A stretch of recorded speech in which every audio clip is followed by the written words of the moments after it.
नमस्कार साथियों, आज हम मैच्योर डेमोक्रेसी के ऊपर चर्चा करेंगे। मैच्योर डेमोक्रेसी यानी परिपक्व लोकतंत्र, और हम इसे समझने का प्रयास करेंगे कि क्या हम भारत को एक परिपक्व लोकतांत्रिक देश की श्रेणी में रख सकते हैं, मैच्योर डेमोक्रेसी कंट्री के श्रेणी में सीरीज में रख सकते हैं कि नहीं। और ये चर्चा हम आज इसलिए कर रहे हैं क्योंकि पिछले 4-5 महीने में बिहार में जिस प्रकार से बीपीएससी प्रोटेस्ट के दौरान सत्ता तंत्र और पुलिस ने जिस प्रकार से अपनी बर्बरता दिखाकर लाठीचार्ज किया,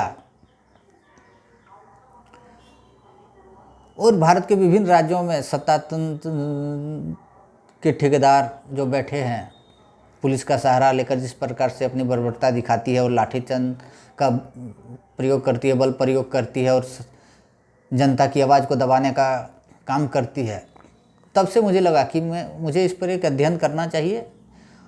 और मैंने तब से इस पर अध्ययन शुरू किया और मैं इस नतीजे पर पहुंचा कि भारत को क्या एक मैच्योर डेमोक्रेसी कंट्री की श्रेणी में रख सकते हैं। तो मुझे लगता है कि भारत एक मैच्योर डेमोक्रेसी कंट्री की श्रेणी में नहीं आ सकता है, जिसके विभिन्न कारण हैं। क्योंकि एक मैच्योर डेमोक्रेसी कंट्री परिपक्व लोकतांत्रिक जो देश होता है वहाँ लाठीचार्ज नहीं होता।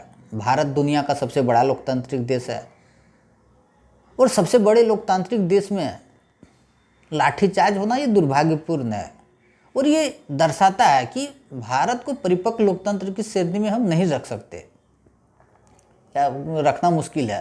क्योंकि परिपक्व लोकतंत्र की जो परिभाषा है तो वो यदि हम समझें तो परिपक्व लोकतंत्र की परिभाषा ये है कि जहां नागरिक स्वतंत्रता और नागरिकों की स्वतंत्रता और उसकी अधिकारों की गारंटी पूरी हो। सरकार जनता की आवाज़ को सुने, न कि उसे दबाने वाली हो। असहमति और विरोध को लोकतांत्रिक अधिकार मानकर उसका सम्मान किया जाना चाहिए, न कि उसे लाठी तंत्र के द्वारा उसे दबा देना चाहिए। जबकि भारत में है ऐसा है कि यदि आप असहमति और विरोध किसी मुद्दे को लेके हैं और यदि आप उसका विरोध कर रहे हैं तो सरकार आपकी आवाज़ को दबाएगी, सुनेगी नहीं। और यदि आप सड़क पे उतरते हैं तो सरकार बल प्रयोग करेगी, लाठी तंत्र का प्रयोग करेगी, जो एक परिपक्व लोकतांत्रिक देश के लिए ये दुखद है। कानून व्यवस्था का पालन संवाद संवेदनशील तरीके से हो, न कि बल प्रयोग से। आप यूरोप, कनाडा, जापान, अमेरिका जैसे लोकतंत्र देश को देखें तो आप उसे परिपक्व लोकतांत्रिक देश की श्रेणी में रख सकते हैं, क्योंकि उसे लोकतांत्रिक परिपक्व देश माना गया है।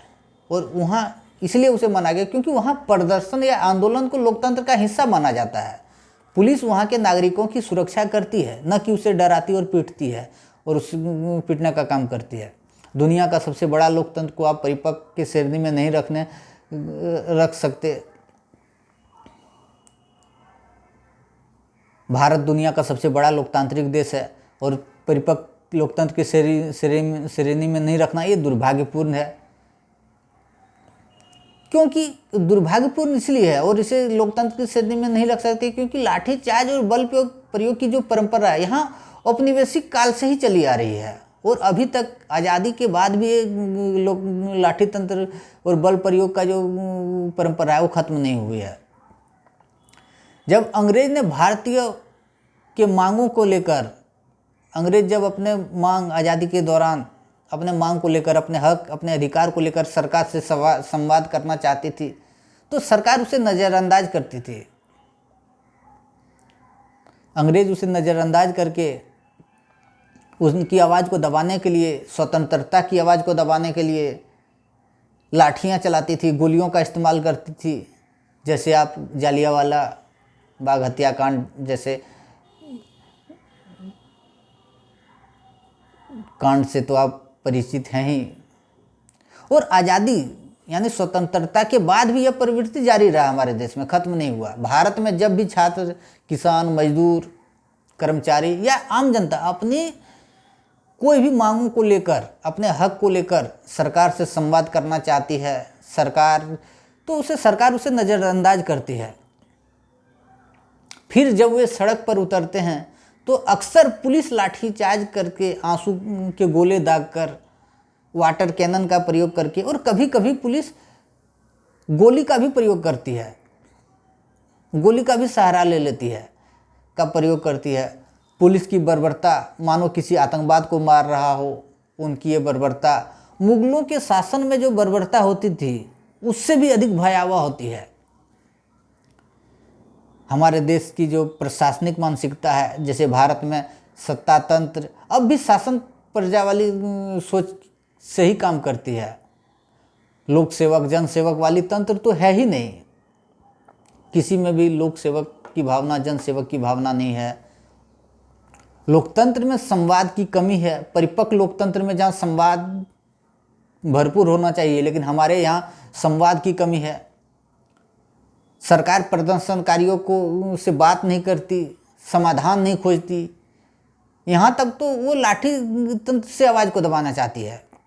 एक कारण यह भी है कि राजनीतिक संस्कृति भी एक कारण है। यदि हम देखें तो यहाँ विपक्षी आंदोलन जो है, विपक्ष यदि आंदोलन करे या जन आंदोलन को, सत्ता जो है वो देशद्रोही, अराजक तत्व, असामाजिक तत्व, देश विरोधी ऐसे तत्व बताने लगते हैं और आवाज़ को दबाने का प्रयास करते हैं।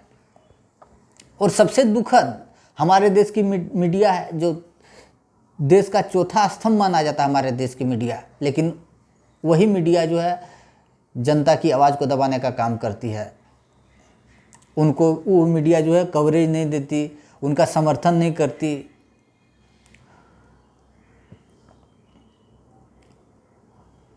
बल्कि टीआरपी के लिए जो मीडिया है वो कवरेज तो देती है, कवरेज तो देगी, पर उसकी अपनी मतलब वहाँ की जो नेगेटिव बातें हैं, जो उस नेगेटिव बातों का ज़्यादा प्रचार प्रसार करती है मीडिया, उस नेगेटिव बातों को ज़्यादा परोसती है। वो सत्ता तंत्र के लिए काम करती है मीडिया,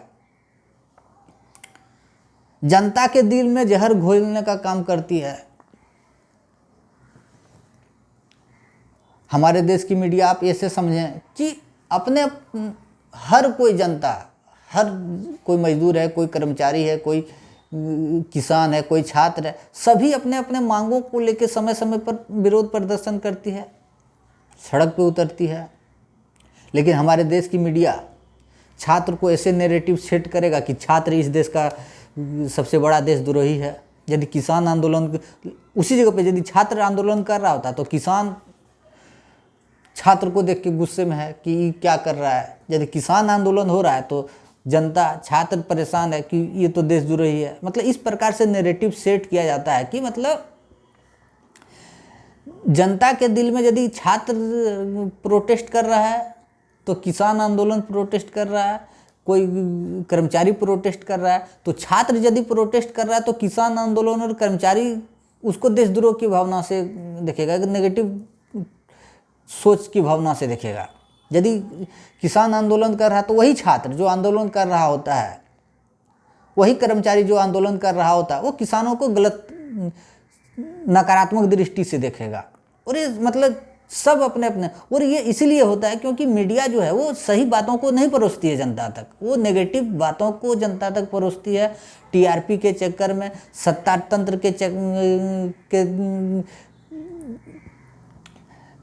समर्थन में वो नेगेटिव बातों को परोसती है। और जो सही मायने में जो सही चीज़ है, जो जनता की आवाज़ है, उसको गंभीरता से सरकार तक पहुंचने ही नहीं देती और सरकार तक पहुंचती ही नहीं है, गंभीरता से उस बात को उठाती ही नहीं है मीडिया, हमारे देश की मीडिया।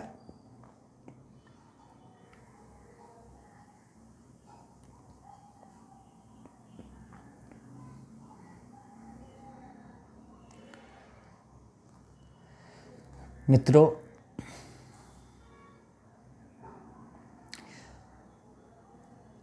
ये बहुत दुखद है कि भारत जैसे लोकतांत्रिक देश को हम एक परिपक्व लोकतांत्रिक देश की श्रेणी में नहीं रख सकते। और